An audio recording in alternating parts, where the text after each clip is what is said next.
하나님은 사랑이시라. 우리 서로 사랑하자. 예, 반갑습니다. 예, 감사합니다. 예, 우리 김가일 목사님 아드님 두 분 다 오신 거죠? 예, 장남 차남 다 오셨죠? 예, 예, 아까 소개할 적에 우리 장남만 소개해 드려가지고 예, 환영합니다. 예, 감사합니다. 혹시 또 소개해 드릴 분 계신가요?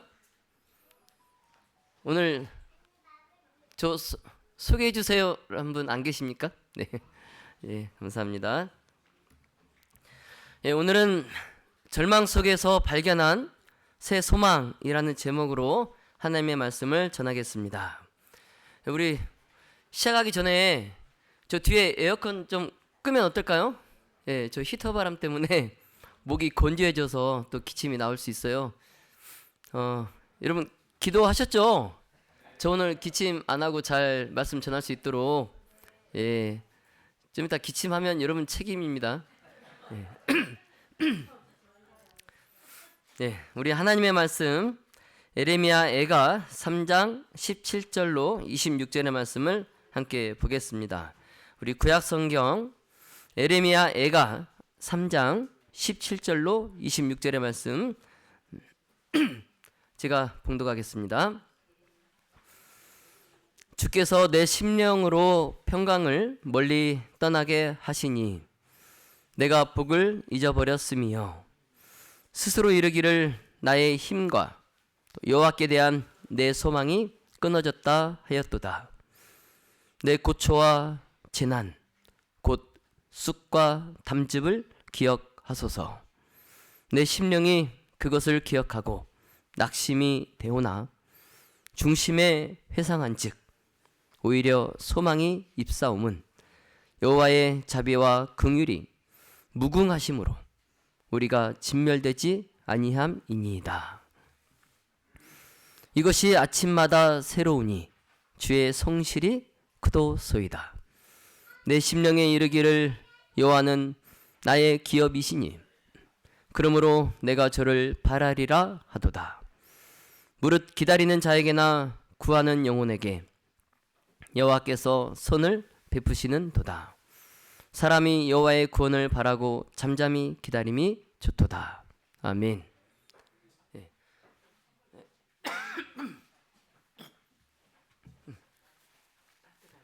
네, 감사합니다.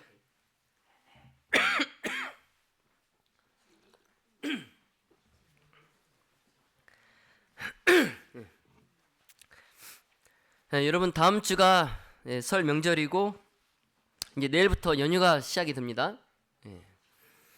오랜만에 떨어져서 지내던 가족들과 이제 만나서 정겨운 인사를 나누고 또 함께 식사하고 또 웃고 또 이야기하는 그러한 따뜻한 시간을 모두 보내시기를 바랍니다. 설날은 한 해를 마무리하고 또 새해를 시작하며 가족이 함께 모여서 서로 인사하고 지난 시간을 돌아보고 또 앞으로의 소망을 나누는 그러한 명절입니다. 그래서 설날에 우리가 하는 새해 복 많이 받으세요.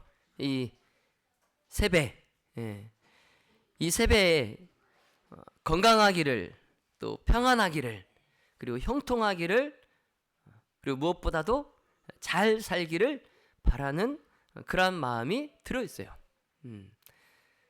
그래서 이제 오늘 점심 식사 후에 1층에서 세배 행사가 있습니다.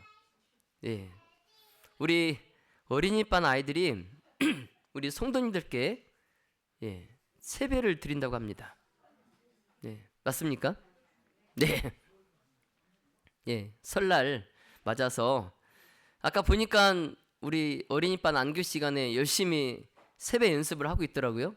예, 그래서 70세 이상, 70세 이상 우리 어르신들, 우리 어린이들에게 건강하기를 바라는 마음으로 또 잘 살기를 바라는 마음으로 우리 어린이들이 세배할 때 여러분 세배를 받으시기 바랍니다. 자, 우리 옆 사람 웃는 얼굴로 보면서요, 건강하고 평안하고 잘 살기를 바라는 마음을 담아서 새해 복 많이 받으세요. 한번 서로 인사하도록 하겠습니다. 옆 사람 보면서 한번 뒤에 부신도 보시면서요. 새해 복 많이 받으세요.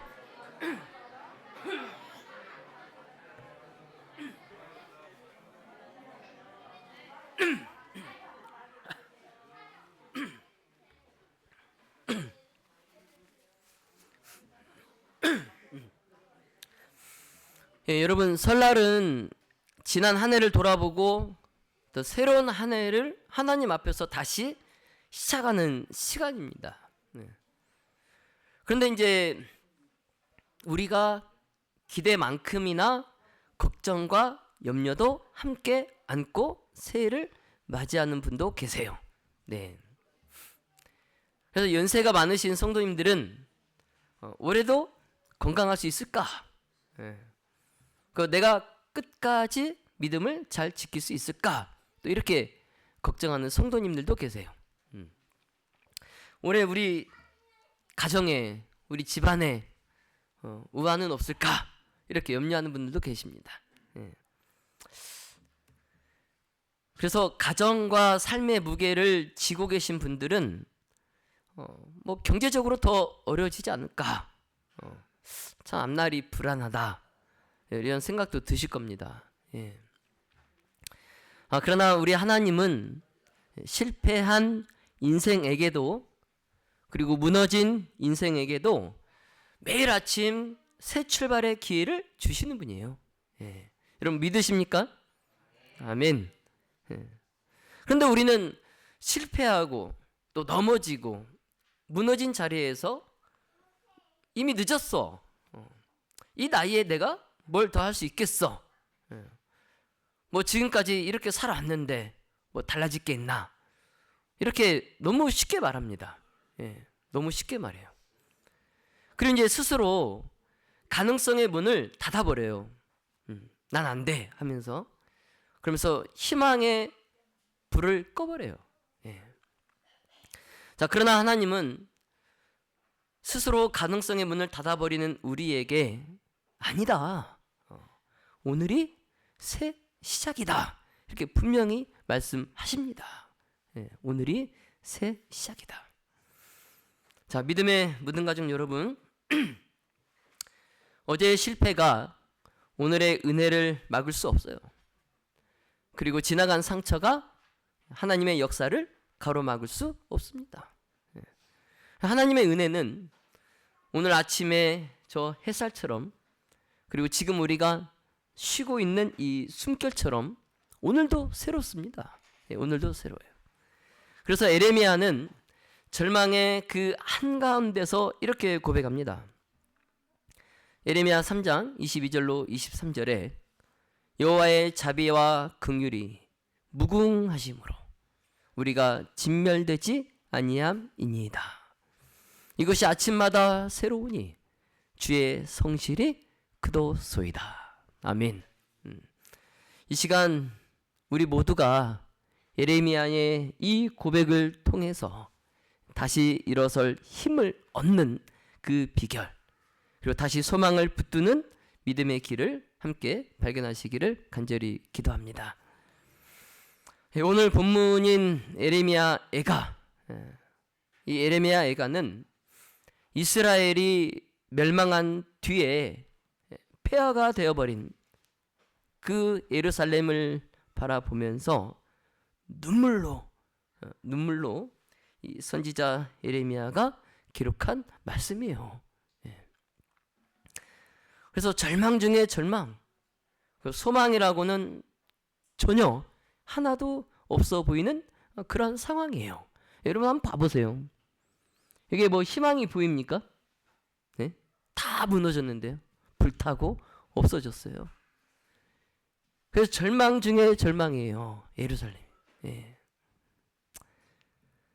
그런데 3장 17절로 20절에 주께서 내 심령으로 평강을 멀리 떠나게 하시니 내가 복을 잃어버렸으며 내 스스로 이르기를 나의 힘과 여호와께 대한 내 소망이 끊어졌다 하였도다. 내 고초와 재난 곧 쑥과 담즙을 기억하소서. 내 심령이 그것을 기억하고 낙심이 되오나. 예. 그런데 이 보시는 것처럼 예레미야가 완전히 무너진 상태예요.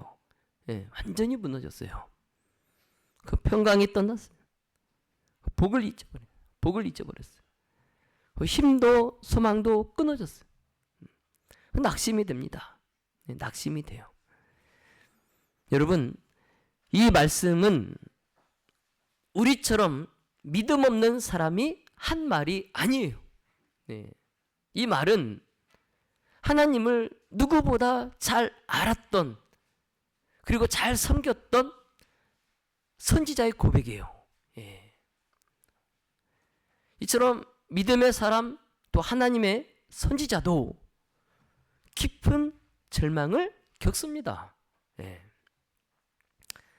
뭐 신앙이 좋다고 또 하나님의 사람이라고 낙심하지 않는 것이 아니에요. 예. 우리도 그렇습니다. 예. 기도해도 응답이 없는 것 같을 때, 그 병이 낫지 않고 오래 갈 때, 그 참 재정적으로 어려울 때, 그 가정의 문제가 풀리지 않을 때, 우리 마음에서도 이런 말이 나와요. 이제 희망이 없다. 나는 끝난 것 같아. 왜 나만 이런 일을 겪어야 하나? 이런 말이 나와요. 자동으로 나와요. 근데 여러분, 이런 마음이 든다고 해서 그가 믿음이 없는 것이 아닙니다. 이런 말을 한다고 참 믿음 없네 이렇게 말하시면 안 돼요. 오히려 우리 하나님은 이러한 낙심한 성도의 눈물을 이해하세요. 그리고 기억하시고 그 눈물을 눈물병에 담으세요. 그래서 예레미야 3장 17절 21절에 중심에 회상한 즉 오히려 소망이 입사옴은 그랬어요. 중심에 회상한 즉 오히려 소망이 입사옴은. 여러분, 이 한 절이 오늘 본문 말씀 전체의 핵심이에요. 이게 핵심입니다. 핵심. 여러분, 예레미야는 상황이 바뀌지 않았어요. 그 잿더미로 변해버린 그 폐허의 예루살렘은 그대로 있어요. 그 환경과 현실과 문제가 다 그대로입니다. 변한 게 없어요. 근데 여기에서 중심에 회상한 즉 그랬습니다. 이 말은 예레미야가 자기의 생각을 바꾸었다는 거예요. 그러니까 상황은 달라진 게 하나도 없는데 뭘 바꿨어요? 자기의 생각을 바꿨어요. 자기의 생각을 바꿨어요. 즉 절망을 바라보던 눈을 하나님의 성품으로 돌린 겁니다. 문제를 보지 않고 하나님의 약속을 바라보는 거예요. 여기서 우리가 배워야 할 가장 중요한 신앙의 원리가 있어요. 신앙의 원리. 그것은 신앙은 환경이 아니라 기억의 싸움이라는 것입니다. 우리 한번 따라해 볼까요? 시작. 신앙은 환경이 아니라 기억의 싸움이다. 무슨 말씀이냐면 우리가 어떤 문제를 기억하면 그리고 그 문제를 계속 보고만 있으면 절망이 됩니다. 절망이 돼요. 낙심이 돼요. 근데 우리가 하나님의 은혜를 기억하면 소망이 됩니다. 소망이 돼요. 희망이 생겨요. 자, 그렇기 때문에 신앙은 현실 문제보다 하나님의 은혜를 더 기억해야 한다는 말씀이에요. 그래서 예레미야는 그가 고통을 묵상하다가 하나님의 사랑을 떠올립니다. 하나님의 사랑을 떠올려요. 예레미야 3장 22절 23절에 여호와의 자비와 긍휼이 무궁하심으로 우리가 진멸되지 아니함이니이다. 이것이 아침마다 새로우니 주의 성실이 그도소이다. 아멘. 우리가 진멸되지 아니함이니이다.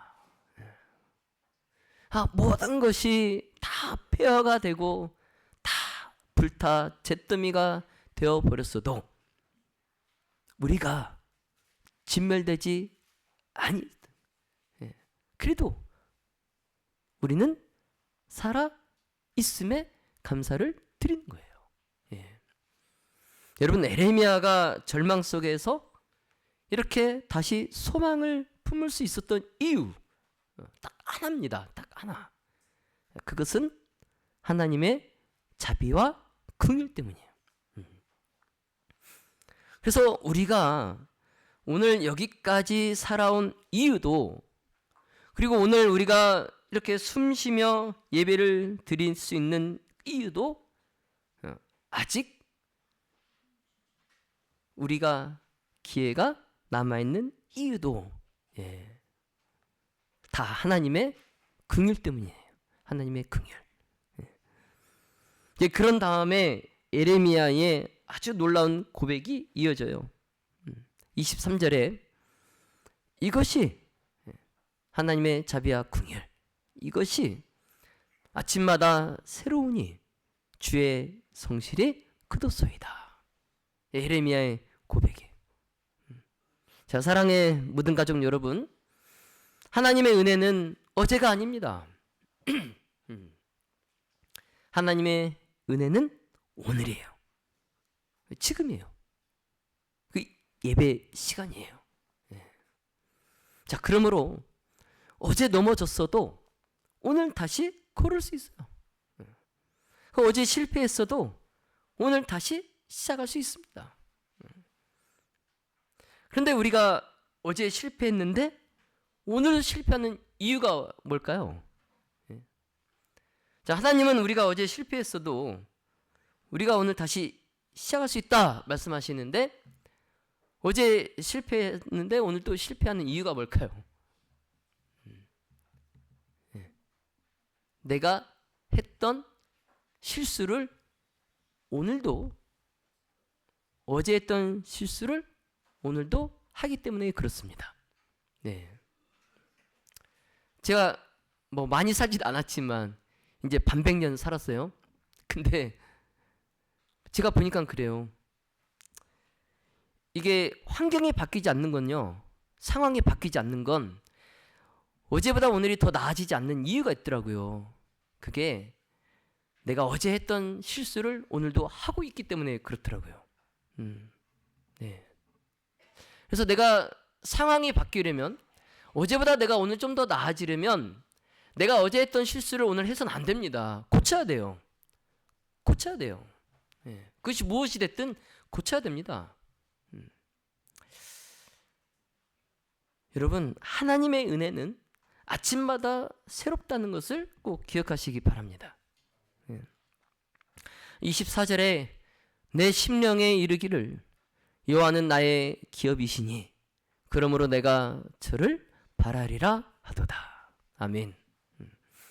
여러분, 이 기업, 이 기업이 뭡니까? 성경에서 기업은 인생의 전 재산을 의미해요. 내 인생의 전 재산.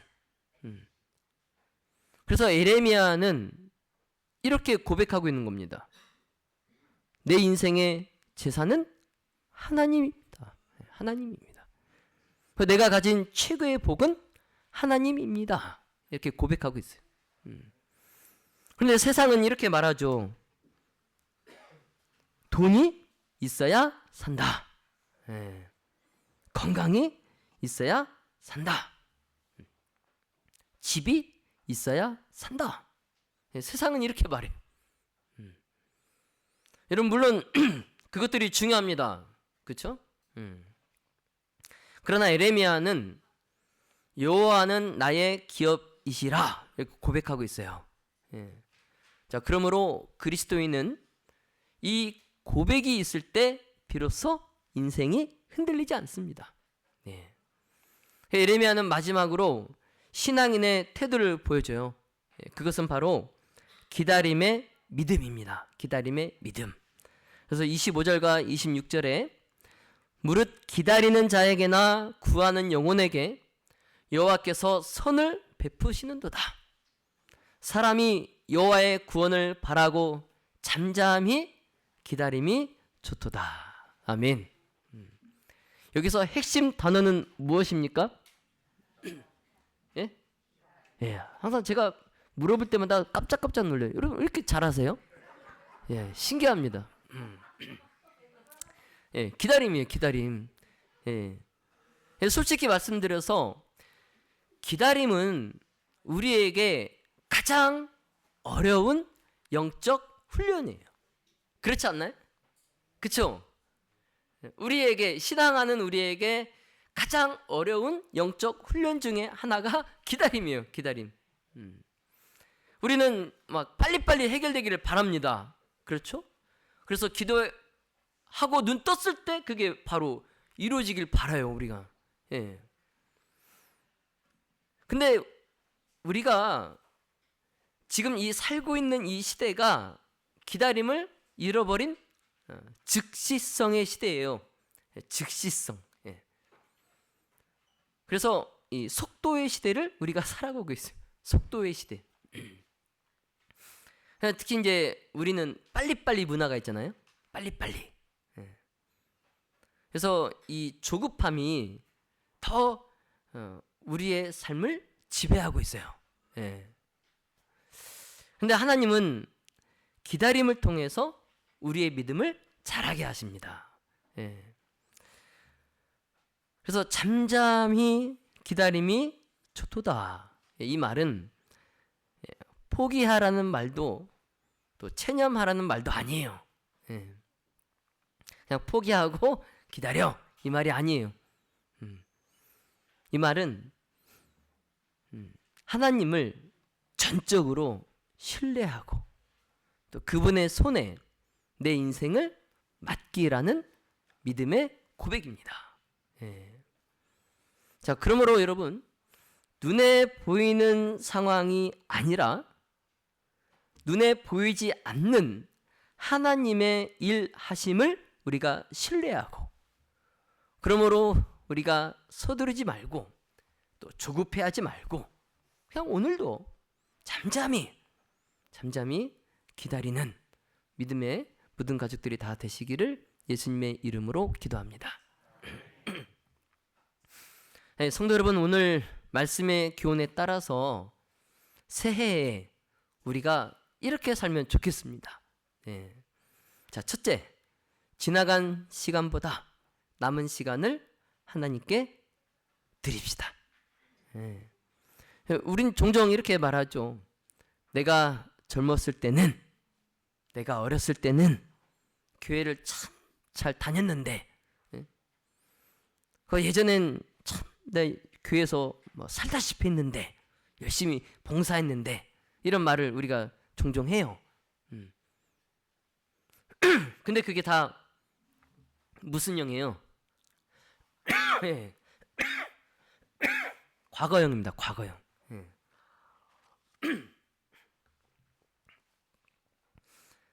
그래서 하나님은 우리가 예전엔 뭐 했는데 내가 어렸을 땐 어땠는데 그런 지나간 시간이 아니라 앞으로 남아있는 시간을 보세요. 내게 남아있는 시간을 보십니다. 여러분, 지금 우리에게 주어진 이 하루 또 이 한 해 그리고 이 시간은 하나님의 선물입니다. 우리가 노력해서 뭐 가진 돈으로 이 하루를 산 게 아니에요. 하나님께서 나에게 선물로 주셨어요. 자, 그러므로 남은 인생을 우리가 하나님께 드리는 저와 여러분이 되시기를 간절히 바랍니다. 자, 두 번째, 이제 우리가 새해에 다른 사람과 비교하지 말고 감사하며 삽시다. 우리가 설날이 되면 참 이게 가족들이 모여가지고 비교를 합니다. 큰 딸, 작은 딸, 막내 딸, 큰 딸 사위는 잘 듣는데 너는 막 비교를 해요, 엄마가. 그쵸? 뭐 또 누구네 자식은 뭐 잘 됐다더라. 응? 뭐 누구네 아들은 먼 차를 타고 왔다더라. 넌 버스 타고 왔냐? 막 이러면 어이가 없. 안 올라다 왔구만. 그렇죠. 여러분 비교는요 기쁨을 빼앗고 감사는 믿음을 키웁니다. 그렇죠? 비교하면 자꾸 기쁨이 빼앗겨요. 있는 기쁨마저 빼앗겨요. 비교하면. 근데 감사하면요 우리 믿음을 키워줘요. 자, 그러므로 지금 내가 가진 것, 또 내 곁에 있는 사람, 그리고 지금까지 오늘까지 지켜주신 하나님, 이것 하나만으로도 우리는 충분히 감사할 이유가 있어요. 자, 세 번째 이제 새해에 우리가 믿음의 방향을 다시 정합시다. 믿음의 방향. 우리가 새해 되면 보통 결심을 많이 하죠. 뭐 건강, 뭐 다이어트, 경제, 그리고 뭐 공부, 승진 이런 결심을 많이 합니다. 그런데 이런 것보다도 더 먼저이고 가장 중요한 결심이 있어요. 그것은 올해 나는 하나님과 더 가까워지겠다 이거예요. 작년보다 올해 하나님과 더 가까워지겠다. 이게 먼저 해야 됩니다. 그래서 앞으로 모든 계획보다 기도의 자리, 그리고 말씀의 자리, 그리고 예배의 자리를 우선순위로 삼아 보시기를 간절히 바랍니다.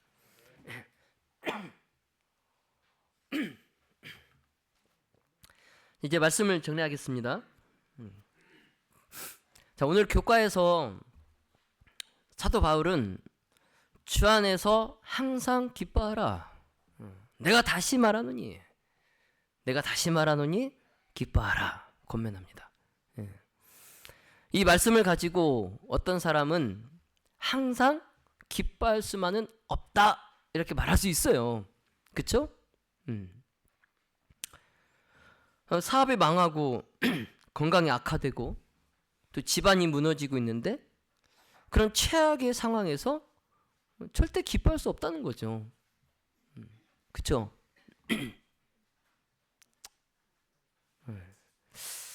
근데 바울은 그러한 최악의 상황 중에 기뻐하는 것이 불가능하다 이렇게 모든 사람들이 이의 제기를 할 것을 앞질러서 당연히 항상 기뻐하라 라고 말했을 때 세상 사람들이 어떻게 항상 기뻐할 수 있냐, 그건 불가능하다 이렇게 말할 것을 알고 사도 바울이 그들을, 그렇게 말하는 사람들을 제압하려는 듯이 자신의 권유를 반복하고 있어요. 내가 다시 말하노니, 내가 다시 말하노니. 여러분, 우리 주님은 항상 동일하십니다. 그래서 그분의 사랑과 배려와 능력, 이것은 우리가 번영할 때와 마찬가지로 우리가 고난 받을 때에도 동일하십니다. 왜냐하면 마음의 평화를 주시는 그리스도의 능력은 외적인 그러한 환경에 의존하지 않기 때문에 그래요. 자, 그러므로 그러한 그리스도를 중심에 둘 때 우리의 마음은 지속적으로 기쁠 것입니다. 그래서 바울은 거룩한 기쁨이 그리스도인의 주된 의무이고 특권이며 또 우리가 그렇게 해야 된다라고 말하고 있는 거예요.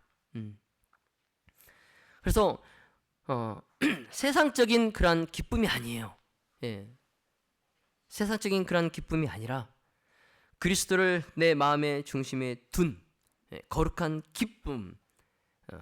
이 기쁨, 이것은 그리스도인으로서 마땅히 해야 할 의무라는 거죠. 의무. 그리고 그리스도인만의 특권이라는 거예요. 예.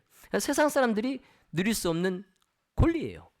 예. 세상 사람들은 일이 안 풀릴 때 기뻐할 수 없지만 우리는 일이 안 풀린다 할지라도 기뻐할 수 있어요. 우리의 특권이에요, 그건. 자, 성도 여러분, 염려하지 마십시오. 그러므로 염려하지 마십시오. 여러분의 근심과 걱정과 세상의 염려가 무엇이든 다 그리스도께 맡기시기 바랍니다. 그러면 우리 주님께서 여러분을 돌보실 것입니다. 제가 처음에도 말씀드렸지만 상황은 바뀌지 않을 수 있어요. 어제와 똑같이 오늘도 우리가 고통 중에 거할 수 있습니다. 그렇지만 우리의 생각을 바꿔야 돼요. 내 상황이 바뀌지 않으면 내 생각을 바꿔야 됩니다. 그래서 사도 바울의 권면처럼 주 안에서 항상 기뻐하시는 저와 여러분이 되시기를 간절히 바랍니다. 새 우리 무등교회가 정말 흔들리지 않는 믿음의 교회가 되기를 간절히 소망합니다. 세상은 점점 불안해지고 경제는 어렵고 미래는 예측하기 더 어려워요. 자, 그러나 하나님을 붙든 교회는 흔들리지 않습니다. 자, 바라게는 여호와는 나의 목자시니 내가 부족함이 없으리로다. 이 목자 다윗의 이 고백이 저와 여러분 그리고 우리 교회의 고백이 되기를 간절히 기도합니다. 자, 믿음의 모든 가족 여러분, 자, 오늘 에레미야 선지자가 고백했던 하나님의 자비와 긍휼이 아침마다 새로우니 주의 성실이 그도소이다. 이 고백이 올해 저와 여러분의 고백이 되기를 간절히 소망합니다. 자, 새해 여러분의 가정 위에 하나님의 평안이 넘치시기를 축원합니다. 여러분의 몸과 마음 위에 하나님의 보호하심이 함께 하시기를 축원합니다. 자, 그리고 무엇보다 여러분의 믿음이 더욱 깊어지는 그러한 한 해가 되기를 여러분 예수님의 이름으로 축원하며 말씀을 마치겠습니다.